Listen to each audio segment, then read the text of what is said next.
Hey y'all, how are you? Hi.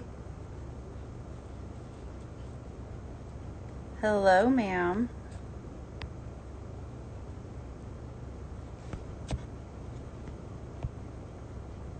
Hi, how are you doing? Hopped on a little early so that we can get Nikki on here. All right, we're back. Send me some texts. Hey, Mike.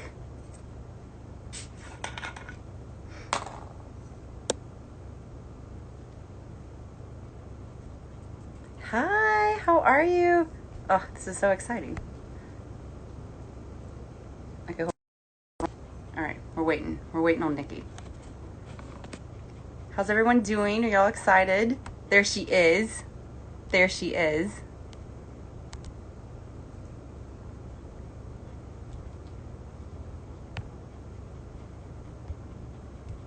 We're adding. It is connecting. Hey, Brandon in the house. We did it. We did it. Success. Okay, cool. Amazing. And perfect timing. It's right It is. at 7. It's exactly 7. Hi, It's everyone. exactly 7. My Okay. skin is very moisturized. Look at that. That's Very. good. It's dewy. It's quarantine dew. It is. It is. It really is. There's a lot of dew. It's cool. This is quarantine. All rules are off. So it's totally fine. Let me turn Um, the volume up a little so I can hear you better as I flash you my entire bedroom, that's cool. which We're is fun. all seeing into each other's homes during this time. So it's a cool intimate look. All right, well, 7:01. So I'll go ahead and kick us off in honor of everyone's time. So welcome everyone that is here to our live talk on mental health. Just to let you know kind of how this came to be, Nikki and I thought that it's an important conversation that needs to be had, especially considering um, everything that's happening in the midst of the world today. And so we got together and realized there's really three main things that really deserve some time and attention. So this is going to be a 3-part series. Our first one is going to be on mental health, and then we're going to be going into the body part of it and then the spiritual part of it as well. And so today, what we're going to cover, mental health, what is it? What does it mean? What does a good mental health practice look like? And how can you add some things into your life to improve your mental health? And then we're going to be answering some questions that you have for us. So if you have any questions, go ahead, get comfy, make sure that you pop them into the chat and comment away, and I'll be making note of them. And we'll be answering those a bit later.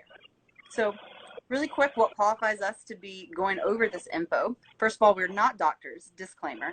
However, we both do have a lot of experience on the matter. Nikki herself graduated with a degree in exercise physiology and a minor in sports administration in 2009 from the University of Miami. And then she then completed 2 yoga teacher training certifications and is a lead facilitator of ontological teacher training, and she holds her CrossFit level 1 trainer certificate. She's also opening Red Cheetah Yoga in Miami with a program to cure PTSD, beginning with our military veterans, called the Cheetah Coalition Project. So make sure to check that out. And she's been self-studying psychology, mental health, and the brain for the past 9 years. So lots of info there. Me, I'm a mental health and fitness coach. I lead virtual workshops and coach clients to be the best version of themselves. Seeing what that version looks like takes a lot of different aspects, so mind, body, and soul. We're going to be talking about the 3 of those over the course of the next 3 weeks. My CrossFit Experience, I'm a L2 trainer, and I graduated from the Catalyst Coaching certification founded by the Angry Therapist. I don't know if you follow him, but if you don't, it's a good follow. And I read up on the matter, and I take lots of courses on him. So positive psychology and resilience are kind of like my areas of interest. And aside from the research, Nikki and I have both overcome some things with our own lives in order to safeguard our mental health. So that's a little bit about who we are. I want to just say the disclaimer that this is an open book, so any comments that you may have, any truths that you may want to speak, now is the time and place. You are safe. We are here for you. And with that being said, I'm going to pass it over to Nikki to tell you a little bit about what mental health is and what it means. All right, great. Hi, everyone. So grateful you guys could all tune in with us. So the definition of mental health, I have it right in front of me. It is a person's condition with regard to their psychological and emotional well-being. So obviously this is a really big topic, and I think why this is so important, especially in the context of the pandemic, is that now we're finally at a point in society where the barriers are coming down around this being a taboo subject. I know when I was growing up in the Midwest, in a very white culture, like it wasn't okay to cry in front of, family members or people or, in general. It just wasn't very accepted, and it wasn't very accepted to show emotion, to show defeat, to show reaction to failure. It wasn't even okay to fail in my family. So, which, sets you up for a lot of great things when you're an adult. So that's a lot of what I guess that's some insight into my personal experience growing up on the matter. So, mental health is, and it's all based on perception. So what this is, like, it ties in around, of course, is your brain. So your brain is like that central command for your entire being, and there is a differentiation between brain and mind. There's no really good definition for mind. I feel like a lot of psychologists and even actually my favorite book, one of my favorite books here, right next to me, Super Brain. Oh, there's a feather on it. Super Brain by Deepak Chopra and Rudolph E. Tanzi, who's a really famous Harvard neuroscientist. They don't even have like a set definition of mind as distinct from brain. So your brain is part of your mind, and what we look at the most, especially in the context of what I've been teaching for years, which is the effects of meditation on your brain. The two areas of the brain that I look at the most is the amygdala and the neocortex. I'm also getting present to, there's a whole lot of other areas of the brain that are also really impacted by both stress and meditation in different ways, but these are the two main parts. You have any book about meditation and stress, or meditation and depression and anxiety and PTSD, any of those things, all of those conditions I just listed all share the same thing, and that's an enlarged amygdala, which is the fear center of your brain. It's also considered the emotional seat of your brain. But specifically, the amygdala controls the fight, flight, or freeze function of your brain. And whether it's an acute bout of like depression or a chronic one, it affects that function of your brain, that area of your brain the most, and it grows because you're giving it a lot of attention. It's literally, your brain is a perfect example of where your attention goes, the thing physically grows. So you could even look at the brain as a function. If you're a believer in the law of attraction, it definitely is that. So what meditation and mindfulness does is it shrinks your amygdala, your fear center, and it increases neuroplasticity in your neocortex, which is this part of your brain, the part that makes you human. This whole front lobe here is your neocortex, and that's the part that makes you human. It's the planning, it's the rationalizing, it's the thinking part of your brain. And if any of you guys have spent time meditating, you'll probably notice that decision making is easier, you're less reactive, life just happens easier, thinking, your thought process is clearer. And there's scientific studies to back it up. Hey, I like your brain emoji there. Yes, one of my favorite emojis of them all. So there's definitely a tipping of the balance inside the anatomy of your brain when you start taking on a regular meditation practice. And this can really be linked to almost any kind of meditation practices, and that's a whole other topic and talk for another day, because I have a 3.5-hour presentation on the different types of meditations and different types of brainwave states that get you the best results for that. So what does a good mental health practice look like? It can look like any number of things. And that's actually one thing that's great about mental health practices, and what can also be a little overwhelming about it. And I feel like a mental health practice, I feel like that cluster of words is kind of a new idea, especially for the lay people and not for, practicing psychologists and psychiatrists. So a good mental health practice is one that looks like it's right for you, first of all. That's the absolute ground zero foundation of a good mental health practice. I know I've spent years laying the foundation for mine, and mine continuously changes. The mental health practice I have today isn't necessarily the same as it was a year ago or the year before that. Yeah, Johnna agrees with me. I can see it in your face. And especially with the pandemic occurring around us, it's even changed even more drastically. Like yesterday, I shared with Johnna when we were prepping for this, I was not having a good day yesterday. It was probably my first real emotional breakdown day. I didn't cry or anything, but how I tend to express emotion is I get very frustrated and very irritated and very angry.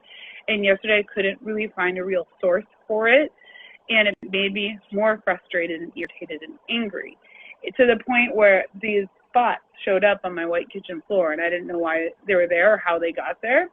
And I was really angry at these little splotches on my floor, and they were clearly just from cooking, but I didn't remember them happening, so I was mad at them. So I let myself be mad at them for hours, and I realized, okay, this is the pattern I used to put myself in. So the first step to a good mental health practice is identifying when you're going into that dark space and seeing it when it happens. And then you get present to the impact of what that dark space looks like. Because who I was before I really had these mental health practices, I would have just gotten super angry at those spots and left them and not cleaned them up. And then things would pile and pile and pile and pile. And not just things on my floor, things internally. And I go out into the world and take it out on people who I care about, or just be annoyed in general and just not wanting to connect with the people around me. So that's an example. And yes, I did clean the spots off my floor, and then I ended up being super effective the rest of the day. I made my bed. I studied Buddhism. I started working on social media for my friend's company, and I moved a bunch of that work forward. So good mental health practice looks like, acknowledgement. Acknowledge that you're there and being okay with it and understanding that it's human. That's what it looks like for me. So passing it back to Johnna. Yeah, thank you for all that. I think that was a great explanation of, what it is and what actually happens and the science behind it. And what stood out to me particularly was the part where you mentioned that your mental health practice today, mid-pandemic, is not what it looked like pre-pandemic at all.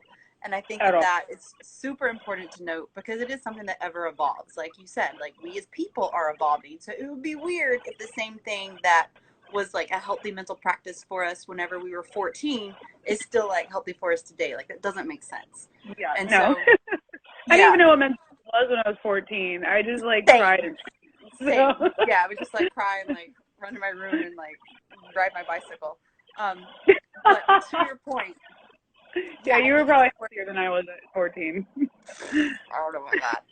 But I think to your point that we are in these unprecedented times, and a lot of people are feeling a lot of things, and they're experiencing this feeling of uncertainty. And I just want to take a moment to note why that's happening. And we're going to go back into some brain science about it. Whenever you experience anything, your brain is scanning, right? It's scanning your memories. It's scanning something that it can find and say oh, that looks familiar. So now that that's familiar, this is how we move forward. So it kind of gives you a guidepost, a direction, if you will.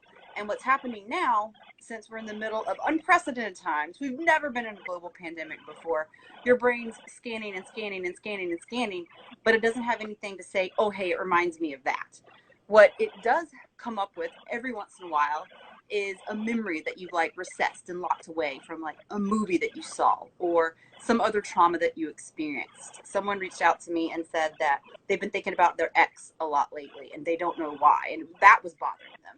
And that when they thought about it, after hearing about their brain like thinking back and looking for something to relate it to, the time that they were with their ex was also a very toxic, negative time of like fear and uncertainty. And so like that clicked and it made sense. And so from there, they were able to kind of take that and accept it and, you know, have something to associate it with and then move forward. And so that's like mental health, like in practice, basically. And what Nikki had pointed out whenever we were going over and like preparing for this is she spoke about how, yeah, to that point, we're so used to having all the answers at our fingertips, right? Like this thing you're holding right now, this thing that you're like looking at, us on, has the answers to literally everything. Not just answers, but like videos on how to do it. And so whenever we are thinking about, you know, how do I cope with the pandemic? Now there's some stuff, but initially like there wasn't anything. And so when we're used to having answers and we don't have them, it's weird. It's a weird shift to suddenly experience that uncertainty and have all of these absolutes that we just came to expect, like going to work and getting coffee and going to the gym, literally overnight, not there. Plus now your health's at risk and other factors like that. So it makes sense that, you know, we don't know what to feel and we are, you know, kind of going through different things. And when you factor in the thought about our brain scanning and looking for something to associate it with, that's why we have like some good days and some bad days. We have the good days, like, okay, we're kind of establishing like a new norm, but then we have like a memory when our brain finds something.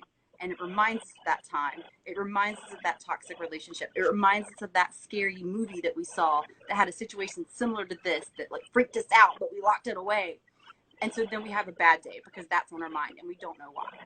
Because whenever our brain is categorizing things and experiences a trauma, it doesn't put it in a nice, neat little folder like it does with most of our memories. It puts it in like this back corner, like under the bed, like it doesn't want it. It's like, we're going to put this, God, where can I shove it? Like someone's coming over and you need to clean your room really quickly. So it just puts it somewhere and it just stays there and we forget about it. Like that Snickers bar that you had like out on the dresser that you then put under the bed or like what have you. So yeah, that's kind of like some of the reason why. And I just wanted to let you know that so that if you too are kind of experiencing this back and forth, this feeling of uncertainty, it's everybody. And that's why it's happening. And so, again, another thing that came up whenever we were talking about this, Nikki had pointed out, and I'll let you go ahead and take it away from there, a very important fact that's difficult to talk about. So heads up to anyone, this may be like a little triggering, but it does need some mention. So, Nikki, go ahead and tell them what's up. So I knew, like Johnna mentioned in the intro at the beginning, a lot of the work that I'm moving into with my studio is working on curing PTSD through completely holistic routes using yoga, meditation, and community, which is obviously on hold right now because of the pandemic. So my goal through that is to the tagline is 21 to 0 for the Cheetah Coalition Project, and that's to take the approximated 21 suicides a day down to 0 in our military veterans in this country. So as soon as the reality of this was hitting, I knew just from like my research that suicide rates would definitely increase. And of course, we're already hearing stories, and they're not even from the people who I expected them to be from. So I even got a brand new learning through this experience on who and what groups of people it could impact. So what I knew in what I expected is very similar to what occurs like here in Florida when a big hurricane comes through. A lot of my friends in the CrossFit industry, like a lot of them are firefighters and first responders, so they know that if there's a natural disaster coming and people are having to hole up in their homes by themselves, suicide rates do tend to increase because people are home alone with their thoughts. And I want to be clear, your thoughts aren't bad things, and it's literally your brain just doing what your brain does. Harvard has published this study years ago that as human beings, we have in the realm of 60 to 90,000 thoughts per day. And 90% of those thoughts are the same thing over and over and over again, which I think is probably one of the most valuable pieces of information I ever learned, ever, when it came to studying this. And I myself, I can say I've never been suicidal, but it's affected my family. It's impacted my family twice. And, yeah, it has repercussions, and it's serious, and it's not something that, you want to mess around with. So suicide rates are up because there's people at home by themselves who are just sitting with their negative thoughts, and they feel like they can't break the cycle.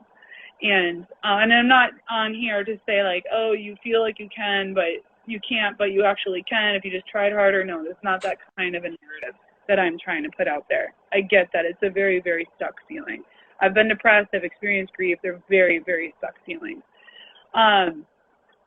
So what is new for me that has come up is the suicides, especially impacting the first responders and the medical personnel, especially in Ground Zero and in New York City, which brought a whole brand new light to the impact, the mental and emotional impact of the pandemic, because now it's impacting our first responders because they believe that, they're there to help people in a city that probably has, New York City has around 4,000 calls a day. Let's guess that most of those calls from our first responders result in success. That most of those people, like, the heart attacks and, whatever, most of those people survive. And now what's happening, and it isn't necessarily that people are dying of COVID, it's that the hospitals are overrun and there's not enough space now for the people who have the heart attack, in any other condition or accident that comes up. Like, people who should be okay on the other side of their, whatever the experience is, whether it's a medical thing or an accident, those people can be saved. And that happens over and over and over again. And New York City has almost double the amount of calls now because of COVID. Yeah, it's really putting their self-worth and self-belief really, like, to the test, and creating a sense of hopelessness and despair. And what Johnna and I have teamed up to talk about on here is that it's not hopeless. Like, nothing about this situation is hopeless. I get that the feeling is there. And an interesting thing about the emotion of hope, according to Brené Brown, hope isn't actually an emotion. Hope is actually a learned condition. You can research more of Brené Brown and how she views hope. In the context of yoga teacher training that I teach, hope is on our board of emotions.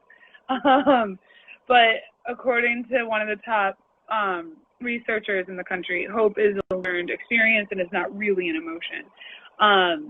So why it's happening is just, it's the same thing that we spoke of before. Like, our brains are scanning our memories. We can't find a similar experience to this. Maybe then our brains shoot to movies, which is probably the worst association ever, because we know how much movies dramatize everything and take it way out of proportion. And the amygdala, like, those career paths are already really stressful. Having to rush and save people's lives is a really high stress environment. So the amygdala is already enlarged. And I would be willing to bet that pretty much anyone who's committed suicide has had an enlarged amygdala, just with how much reading and, you know, like these two guys, Deepak Chopra and Harvard researchers, our work is really as human beings to calm down our minds. There's an amazing Harvard professor, Dr. Fred Travis.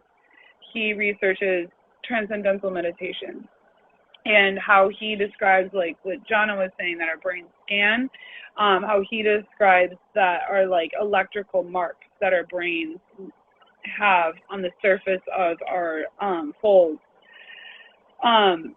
And it's up to us to take responsibility for the kind of electrical marks that are being left behind. If you have a holistic experience, run with it.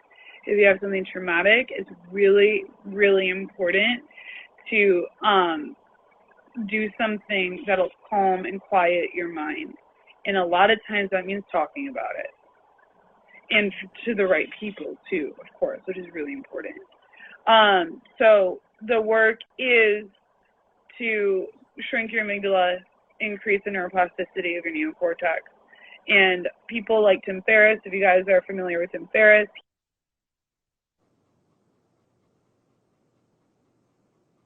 he even thinks that it's possible to prevent things like trauma and PTSD experiences in our brain by, you know, regularly meditating before these things happen. It's like doing prehab for your knees. You know, I saw Kyle Krupa get on. I hope he's still on. But he would probably agree with me, like, yeah, it's really important to, if you are exercising hard and heavily, to make sure you're doing the proper exercises you need to take care of your shoulders, your knees, your low back, so that you can prevent, sorry, my dog's in my lap and he's shifting, so that you can prevent injury later on down the road. Well, it turns out you can do the same thing with your brain. And no fear if you end up getting any of these mental and emotional conditions, because there's definitely things that you can do about it. And I'm going to kind of quote K-Star a little bit, that you can do to, what is the term he uses, Johnna? Like to do like the self-mobilizing, the self-care. Take care of yourself, your joints and your brain. Oh, yeah, the supple like a leopard? Yeah, the supple leopard guy. He uses a term that I actually kind of forgot right now. But I can't remember. Guys, we're smart enough to be able to take care of these things on our own, and also smart enough to know when we need help to reach out for it. So, yeah, suicide rates are up. That was the whole point of that whole rambling section. I went a little long, sorry. No, that was good. I think that was all relevant. And yeah, just exactly to your point, like there is something called post-traumatic growth, aka resilience. And so what that says is that, exactly to Nikki's point, we have the opportunity to experience these things and come out stronger for them and because of them. And that doesn't happen without work. That doesn't happen without like reaching out to the support systems that you need. And that doesn't help with you distracting yourself and doing more work to like not face that situation. Like it hurts, right? Whenever we go through these traumatic and trying experiences, they're painful. And so in order to experience this post-traumatic growth and this resilience that makes you stronger, then it's a matter of accepting like what is and like feeling that uncomfortableness and understanding like why this experience has been so traumatic to you and what parts need to be healed around it. And when we do that, that's when we start to rewire our brains. And that's when we start to see, like Nikki was saying, the new neural pathways. And so you literally start to like think differently. And that's something that happens not overnight. Nikki, if you want to take it away from here, like the neural pathways and talking about how we have ways of thinking and we can re-switch them, because like you said, 90% of our thoughts are the same. 100%. Because when you go through something traumatic, a traumatic experience, like I think probably one of the best examples that I can give is, you know, you're heartbroken in a relationship when you're young. And then you make a decision about yourself and about relationships and about, you know, men or women or both, whatever it is you date, you know, and you make a decision right then, well, I'm going to be this way forever. And like that's totally normal, because what your brain is doing is your brain is a machine of association. Like that's why it's going and scanning your memories, looking for any kind of situation that's been similar to the pandemic, and why like there's probably some feelings of frustration that's coming up for you, anger, depression, anxiety, whatever it is, because there isn't any. And in the context of like, let's say your first relationship ever, the first one when you got your heart broken, it's heartbreaking because that's your first experience of it. And the only memories you have is what you've seen between your parents or among your parents. Like in my case, like my parents are divorced, my dad remarried. So what was coming up for me around what you were talking about just now, Johnna, is like these kinds of experiences just require a period of recovery. You know, like Johnna and I are both CrossFitters, and we both competed at competitions. I know when I did Wadapalooza this year, I planned that I was going to take a week off, because I knew I was going to give my all at that competition. And all exercise is stress, putting physical stress on your physical body. And yeah, there's a reason why, John and I are going to talk about this next week. There's a reason why it's so important to be exercising right now, and it goes beyond just keeping your immune system strong. So keeping your mind strong too, because exercise is training your body to handle greater and greater amounts of stress, which actually makes you more mentally resilient too, and emotionally resilient, especially if you're combining meditation with it. So it just requires you to be present and to take what you need to recover from things like this. Now, something that's prolonged like this pandemic, is going to require you to do things to recover, probably on a daily basis. And that means eating right, and that means exercising and meditating. Eating right and exercising are coming up, in future talks on here, and we hope that you join us for those too. So a lot of the things I do, can we jump into like some of the things that we do? Yeah. A lot of the things that I do, the next chunk is what can you add in to improve mental health. So there's so many different ways to do journaling. So my recommendation is, when you're establishing a daily mental health practice, and this is daily, I cannot emphasize this enough, this is every single day. You don't skip a day brushing your teeth. I hope you don't skip a day at least showering. You can skip days washing your hair, but don't skip days showering, especially if you're exercising every day. Guys, and you don't skip days eating.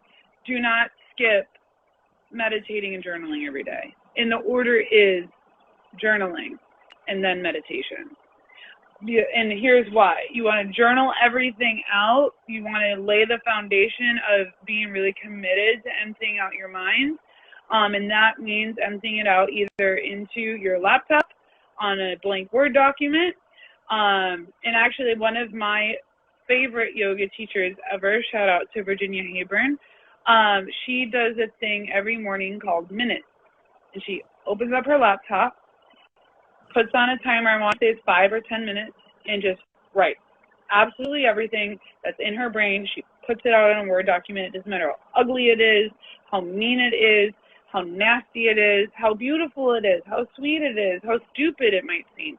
She puts everything on that piece of paper or on that Word document, and then she meditates. Kind and of my like guess, right? Huh? Kind of like a free flow, right? It's a definite free flow, and it doesn't have to make sense. And and the beauty of it is you don't have to keep it when you're done.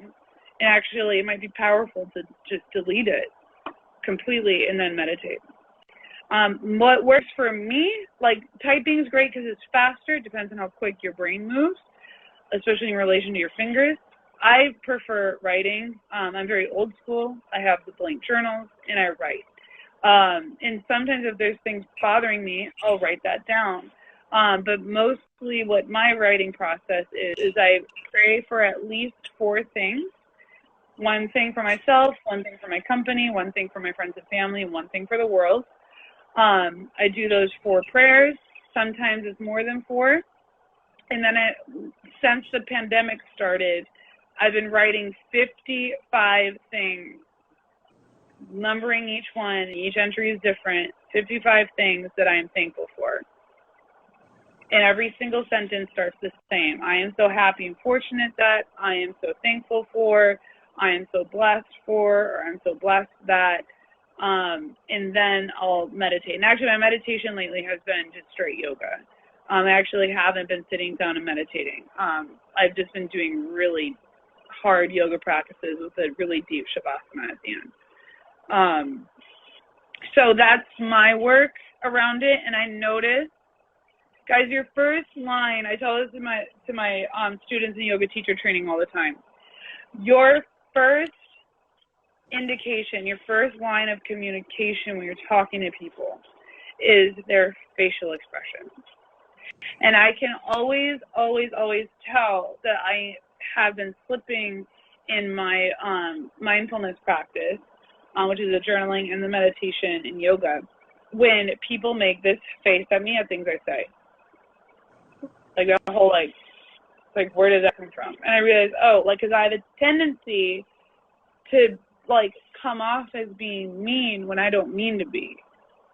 But it's, just natural daily stress. My amygdala is getting bigger. That's starting to run the show.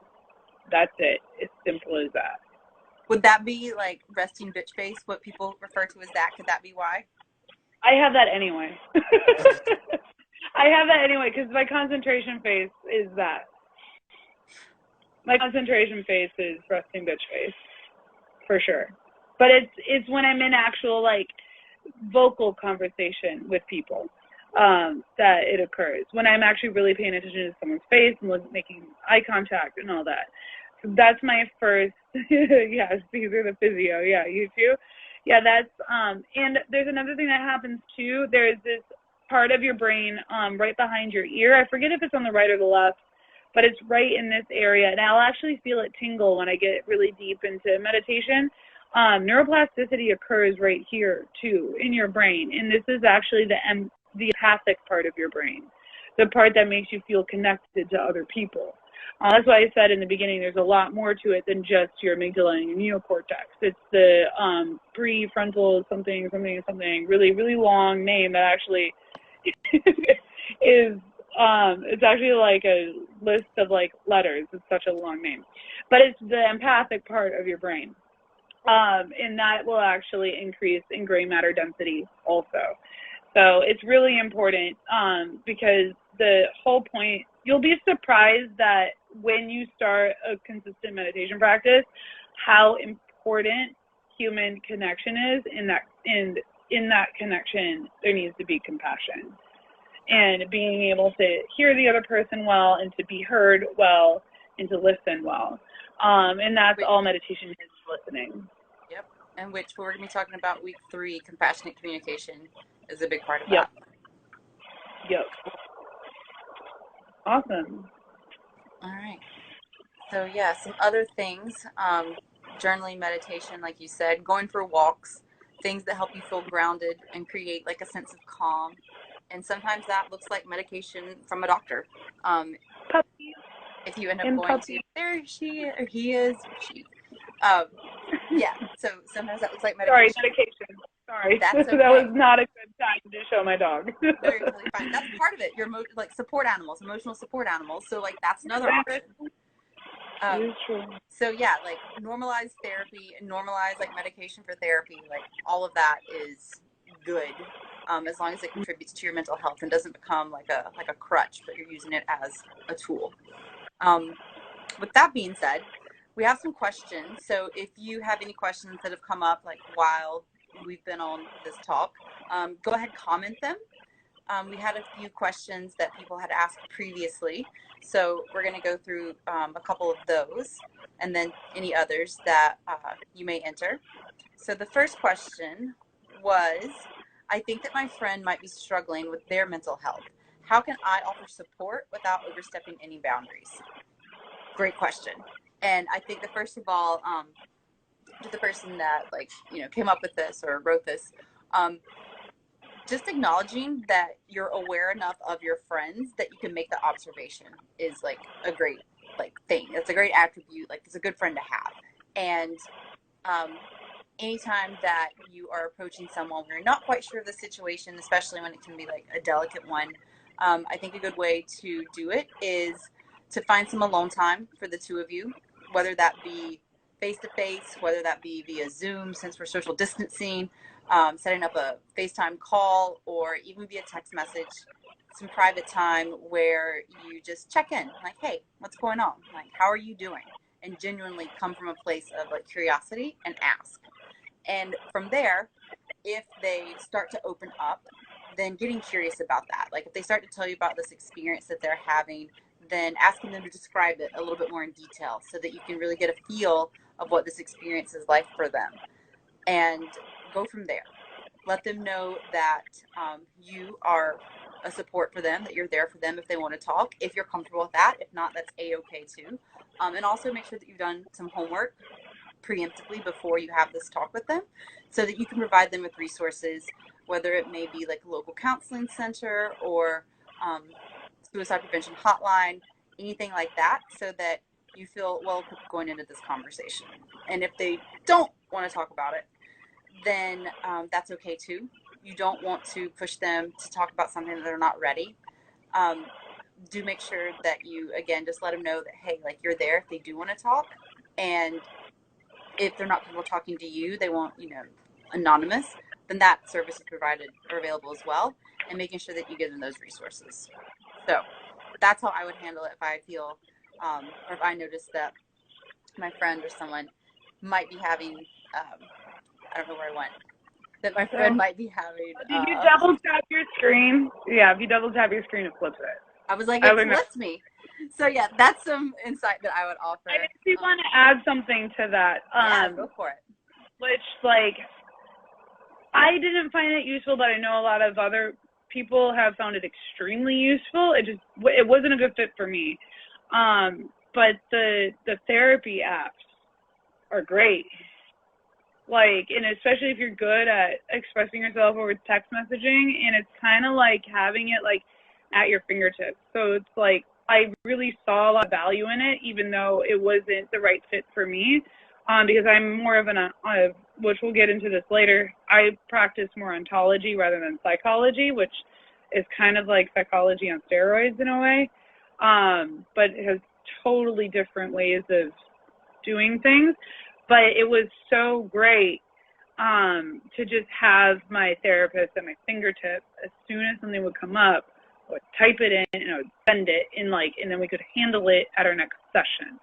And they also do over the phone sessions, and they'll even do video sessions too. I forget the name of the app I was using, but I really liked the app. Was really user friendly, and you got to choose your therapist. You can choose male, female, whatever. So yeah, the apps are really, really great. Yeah, awesome. That's a great point. Thank you for adding that. If you've never meditated before, you want to take that one? Yeah, for sure.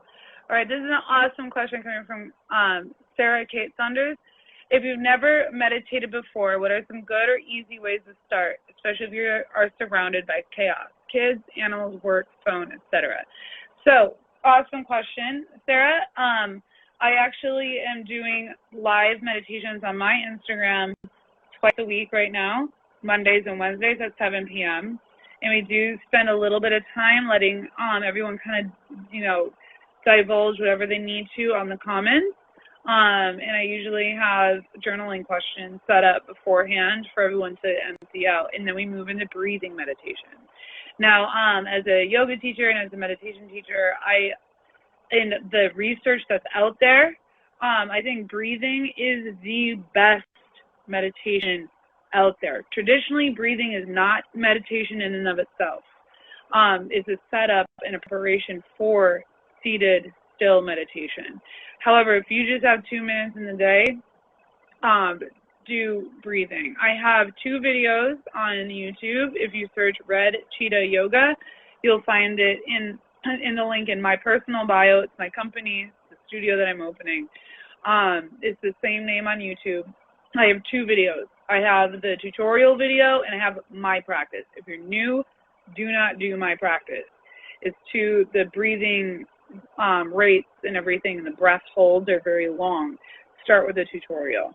Definitely explore the my personal practice if it calls to you, just to see what the possibility is for you. I'm not going to tell you not to watch it because it's a good video and it sounds very straightforward and to the point, and very few frills. But the tutorial has a lot more instruction, and it's the same exact routine. I actually teach on Mondays and Wednesdays. Just the counts for each breathing component, inhales, exhales, and holds, might be a little different than what I have on YouTube. So that's first and foremost. And why I think that's the best one, your breath gets you connected to your aliveness. Studies have shown that your brain becomes mesmerized by the sound of your breath when you're doing breathing meditation. And so it's literally becoming mesmerized by the sound of your aliveness. Your brain is designed to only focus on one thing at a time. I know a lot of us are really proud of our abilities to multitask, but let's be real. You do better when you do one thing at a time, right? Don't cut your finger while you're slicing vegetables. Think of only slicing the vegetable. Another thing about breathing meditation, why I think it's so powerful, is there's an incredible TEDx talk of he's a doctor, he's from India, and he went to school in Stanford. He's actually now a biochemical engineer, and I can't tell you his name. It's super, super long because he is from India, so it's like a 20-letter first and last name. But it's the best video about something that occurred for him in his breathing meditation. When he was young, being taught this by, his grandparents and his parents, and in India, a lot of these families just they all meditate together and they all do these breathing exercises. So he grew up, went to college here in the States, got married, had children, and started teaching them breathing exercises to his children. And he got curious, why do I salivate more? And he noticed the children would salivate more. And so he did cotton swabs of before and after bouts of meditation, and he studied those saliva samples and realized that there are 22 protein compounds that proliferate in your saliva that fight Alzheimer's and dementia. And then he made it a real study, and it was the same for everyone. So if there's one type of meditation you should do, it is breathing meditation, and do it in the morning and at night. Commit to twice a day. If you miss it one time, you'll have done it once. And don't beat yourself up over it if you miss a whole day or if you miss one in a day. Do it twice a day. Commit, even if it's just for 2 minutes at a time. So breathing, and your breath is with you everywhere you go. It's with you all the time. And there's thousands of different kinds of breathing exercises. So that's the main one. And then if you know you're not going to do that, the other one I highly recommend is binauralbeatsmeditation.com. This is the one I use when I get so stressed out that breathing isn't working, that chanting isn't working, that yoga isn't working. And it will leave you so blissed out. So binaural beats, you need headphones for it to work properly. You can just do it on a regular speaker, which I have, one right here. But do it with headphones. So scientists figured out that, of course, there's brainwave states that are associated with different frequencies. So they figured out that if you put one frequency in one ear and the other a different frequency in this ear, that the resulting brainwave state is the difference between this wave and this wave. So 100 hertz in this ear and 107 hertz in this ear equals 7 hertz inside here. So they know exactly what brainwave state, what hertz it needs to be at for you to achieve different states of meditation. And that's a whole other area of study. So that one, dude, this one will bliss you the hell out. It is so freaking good. and I can be on cloud 9 after binaural beats meditation. It's not an app, it's a website. Here, let me write it. So guys, take this down. They also have YouTube videos, I think. You can like look up YouTube. They're not as good. I can tell you they're not as good. You can do them. They are free, but they're so cheap on the website, guys. Just go to the website. The music is a little better. I just don't really like the music selection for the YouTube ones. And those tend to be like 4 hours long. Like, at least on the website, most of the ones I get are packages, and it usually comes with a 30-minute one and a 60-minute one. And I'm like drooling everywhere in starfish position on my bed. They're great. And there's so many different ones. There's ones for tinnitus relief. There's ones for creating an optimistic mindset. There's one for chakra balancing. There's one for an abundance mindset. Yeah, just explore. Binauralbeatsmeditation.com. Especially if you have a lot of time, I would actually probably recommend that one right now. If you have a lot of time on your hands and you're really frustrated and feeling any kind of anxiety or any expression of, frustration, anger, fear, whatever it is, I think that one would be your go-to.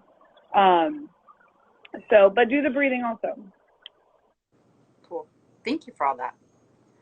Super valuable. If there's any more questions, make sure you comment them. We did have one more that was pre-asked.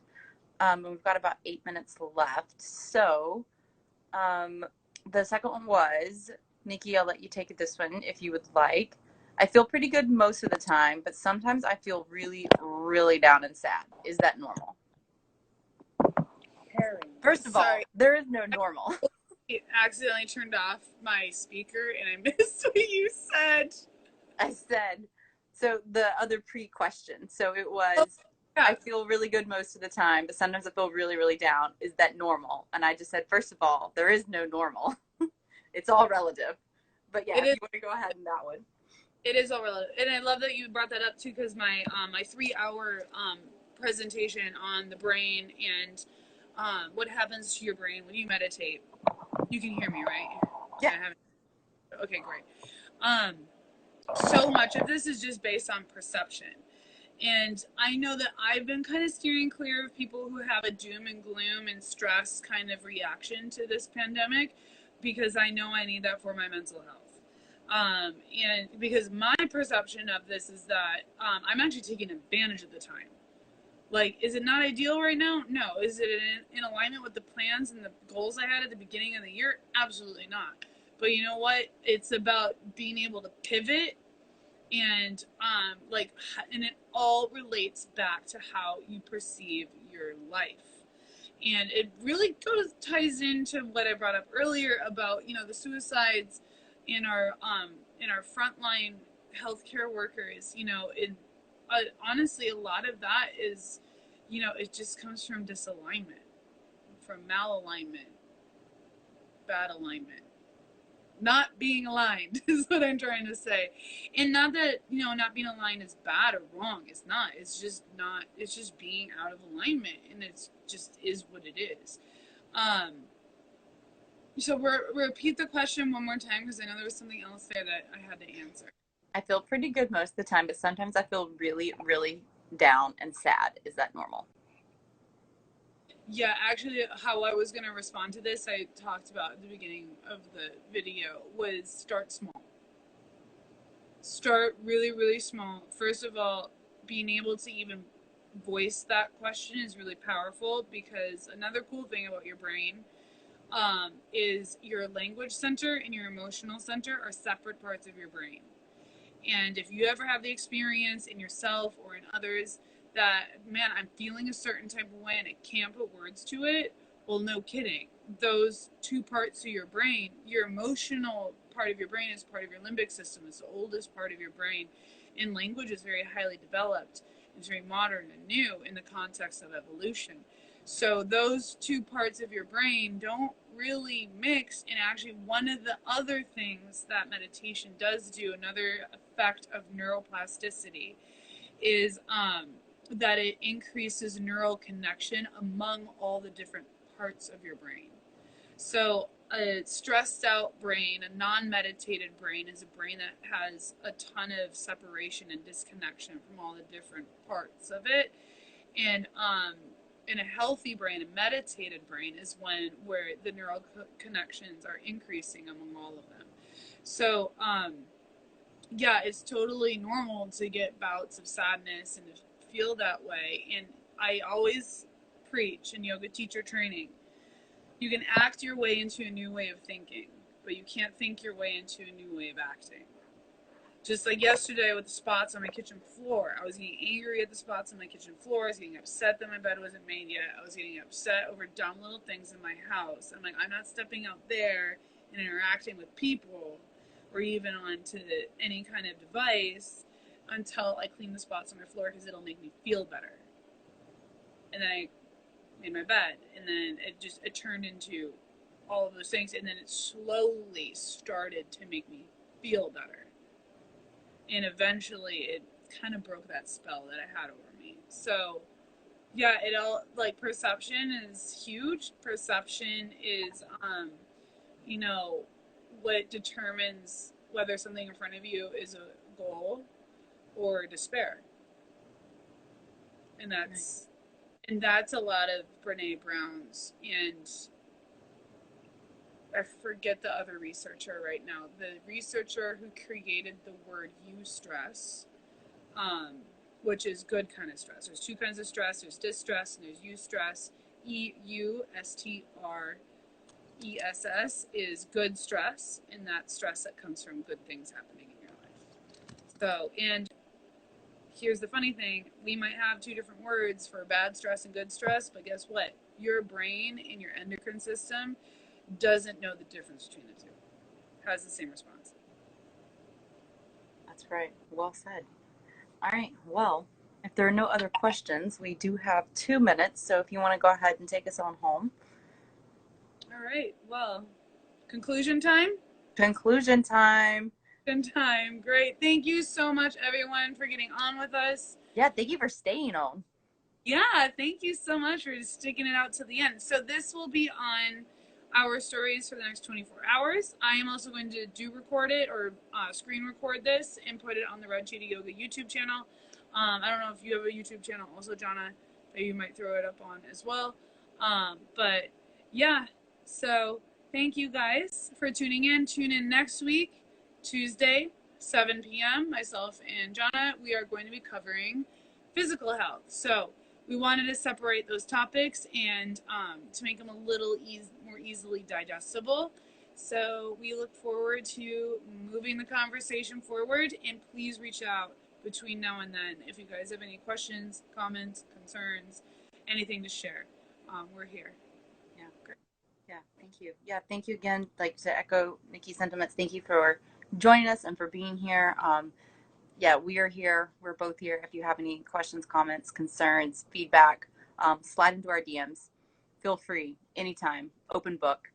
And aside from that, we also have some resources for the National Alliance on Mental Illness. They released a COVID guide, suicide prevention hotline, as well as the substance abuse and mental health services, and some free coaching sessions from the company where I got my coaching certification.